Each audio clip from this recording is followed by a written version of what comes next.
امید ہے آپ سب خیریت سے ہوں گے۔ اگر آپ نے ابھی تک ہمارا چینل سبسکرائب نہیں کیا تو اسے ابھی سبسکرائب کر لیں اور بیل آئیکن کو دبانا بالکل بھی مت بھولیں۔ آپ کا بہت بہت شکریہ۔ نمبر 8، یالی چپکنی۔ خالص آغا زیورات کی ایک بڑی سلطنت کا مالک اور کورہان خاندان کا سربراہ ہے۔ اگرچہ اس کا بیٹا اورہان اور سب سے بڑا پوتا فواد زیادہ تر کاروبار چلاتے ہیں، پھر بھی وہ کمپنی میں سب سے اہم فیصلے کرتے ہیں۔ اس کا چھوٹا پوتا فریت، جو اس کے بھائی فواز سے بالکل مختلف ہے، ایک بہت ہی غیر ذمہ دار نوجوان بیچلر ہے جو ابھی بیرون ملک سے واپس آیا ہے جہاں وہ تعلیم حاصل کرنے گیا تھا۔ خالص فرید کی لاپرواہی کو مزید برداشت نہیں کر سکتا اور وہ اپنی بیوہ بہو افاقت پر پابندی لگاتا ہے کہ وہ اسے شادی کے لیے ایک اچھی لڑکی تلاش کر کے دے۔ یہ خبر کہ خالص آغا اپنے پوتے کے لیے دلہن کی تلاش میں ہے، نیلے رنگ سے گازین ٹپ میں کاظم کی حویلی تک پہنچتی ہے۔ کاظم کے امیر ہونے کی بات امید اس کی خوبصورت بیٹیاں سنا اور سیران ہیں۔ نمبر 7، کیزل گونجا لار۔ کیزل گونجا لار مریم کی دل خراش کہانی سناتا ہے، جس کی شادی ایک اسلامی فرقے میں 14 سال کی عمر میں ہوئی تھی اور اب وہ اپنی بیٹی زینب کو شیخ کے پوتے کی دلہن جیسی قسمت سے دو چار ہونے سے روکنے کے لیے بہادری سے لڑ رہی ہے۔ اس کی بھابھی کی رہنمائی میں، جو فرقے کی ایک سابق رکن ہے، انہیں احساس ہوتا ہے کہ انہیں فرقے کے طاقتور چنگل سے زینب کو بچانے کے لیے بھاگنا چاہیے۔ ڈرتے ڈرتے اپنے منصوبوں کو اپنے ظالم شوہر سے چھپاتے ہوئے مریم کو پہلے سیکولر سائیکیٹرسٹ لیونٹ کے گھر میں دیکھ بھال کرنے والے کے طور پر پیسہ کمانا ہوگا، جو اس کی مدد کرنے پر راضی ہے۔ ان کے متصادم مذہبی اور ترقی پسند عقائد کے باوجود مریم اور لیونٹ جذباتی طور پر ایک ساتھ کھینچے جاتے ہیں، لیکن ان کی زندگی میں انتشار اور گہرا ہوتا جاتا ہے جب ان کی بیٹی کی شناخت سامنے آتی ہے۔ نمبر 6، حدوثو سیودہ۔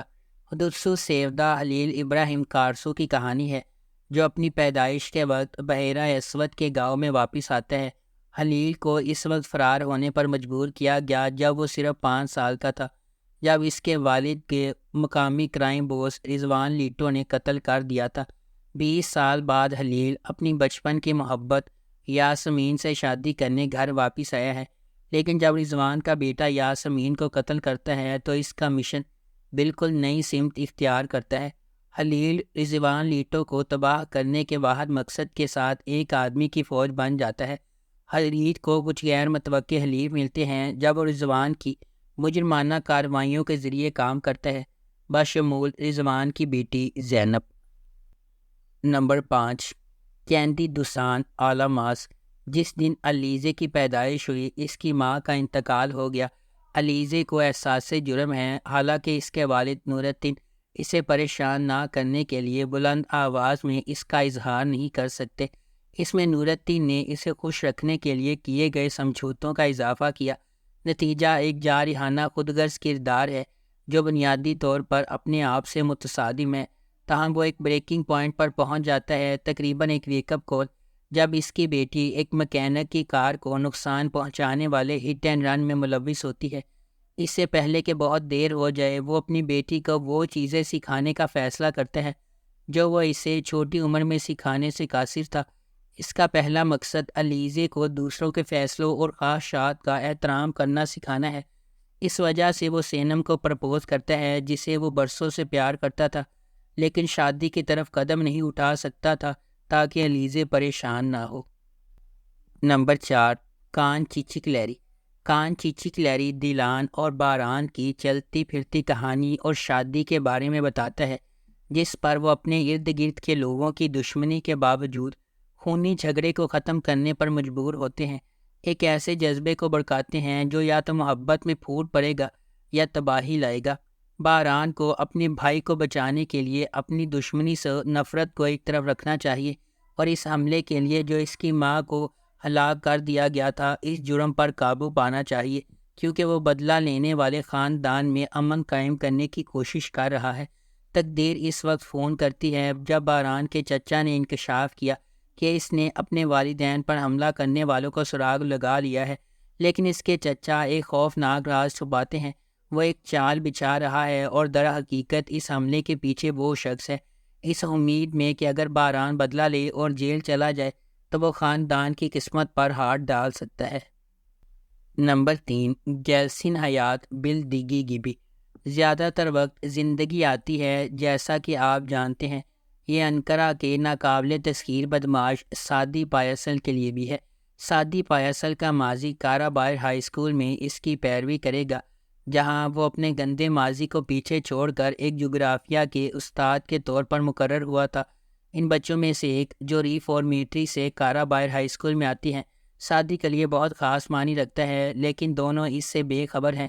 ایک اور چیز جس کے بارے میں سادی پایسل کو معلوم نہیں ہے، وہ ہے پبلک سیکیورٹی برانچ کی بے قابو پولیس اہلکار سونگل کی محبت اور دلچسپی جس کے ساتھ وہ انقرہ سے آیا تھا۔ نمبر 2، گزلی سکلی۔ ناز پولیس اکیڈمی میں تازہ گریجویٹ ہے، جہاں اس نے اپنی کلاس میں سب سے اوپر گریجویشن کی ہے۔ سنجیدہ، امبیشیس اور کنسینٹیس اس نے اپنی زندگی کتاب کے مطابق گزاری ہے، اور یہی وہ پولیس آفیسر ہے جو وہ بننا چاہتی تھی۔ پامیر ایک تجربہ کار جاسوس ہے جو ہمیشہ اپنے آدمی کو حاصل کرنے کے لیے شہرت رکھتا ہے۔ وہ ناز کے بالکل برعکس ہے، جارحانہ اور بے رحم۔ پامیر اپنے مقصد تک پہنچنے کے لیے قوانین کو جھکانے سے نہیں ہچکچاتا، وہ بھی تھوڑا سا تنہا بھیڑیا ہے۔ ناز اور پامیر دونوں ہی اس وقت خوش نہیں ہیں جب ان کے کپتان طارق کوسجوولو کو پکڑنے کے لیے ایک خصوصی آپریشن کے لیے ان کو جوڑتے ہیں، جو کہ خطرناک مافیا ڈون ہے جو مچھلی کے تقسیم کار کے طور پر نقاب پوش ہے۔ غیر متوقع جوڑے کو نو بیاہتا جوڑے کے طور پر پوز کرنے کے لیے ظاہر کیا گیا ہے، جو ابھی سڑک کے پار منتقل ہوئے ہیں۔ نمبر 1، اچ کز کاردیش۔ ایک زمانے میں ایک خوبصورت لیکن پراسرار ملک میں 3 بہنیں رہتی تھیں جن کا نام ترخان، دونش اور دریا تھا۔ ایک قریبی خاندان کے طور پر وہ ہر رات ایک امید افزا مستقبل کا خواب دیکھتی تھی، شاید ایسی پرورش جو ایولی کی دیودار کی خوشبو والی سڑکوں پر پریوں کی کہانی سے ملتی جلتی تھی، نے انہیں جوانی کی سنگین حقیقت کے لیے تیار نہیں کیا تھا۔ وقت گزرنے کے ساتھ بہنوں کو پتہ چلتا ہے کہ زندگی اور اس کے ساتھ آنے والے انتخاب اتنے آسان نہیں ہیں جتنے وہ نظر آتے ہیں۔ ناقابل فہم راز وہ لوگ بھی چھپا سکتے ہیں جن پر سب سے زیادہ بھروسہ کیا جاتا ہے، اور خوفناک بیماریاں ماضی کی قیامت کا باعث بن سکتی ہیں۔ یہ انہیں اس سوال کی طرف لے جاتا ہے، کیا دنیا میں کوئی ایسی چیز ہے جسے وقت ٹھیک نہیں کر سکتا؟ اگر آپ کو ہماری یہ ویڈیو پسند آئی ہے تو اسے لائک کریں، شیئر کریں اور ہمارے چینل کو سبسکرائب کرنا بالکل بھی مت بھولیں۔ شکریہ۔ اگر آپ کو ہماری یہ ویڈیو پسند آئی ہے تو اسے لائک کریں، شیئر کریں اور ہمارے چینل کو سبسکرائب کرنا بالکل بھی مت بھولیں۔ شکریہ۔